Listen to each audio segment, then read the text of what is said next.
तो गाइस देख रहा हूँ ये जावा 42 गैलेक्टिक ग्रीन है। 9155 किलोमीटर चल चुकी है इस बाइक पे। तो सेल्फ मारने से ना क्या नॉइज़ आ रहा देखता हूँ, चलिए चेक करवाता हूँ।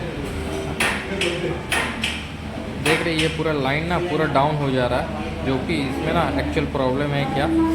तो ये जो सेल्फ है ना, तो ये ना मोटर ही घुमा ही नहीं पा रहा है। तो चलिए इसको खोलते हैं, कुछ देर बाद आप लोग से मिलता हूँ।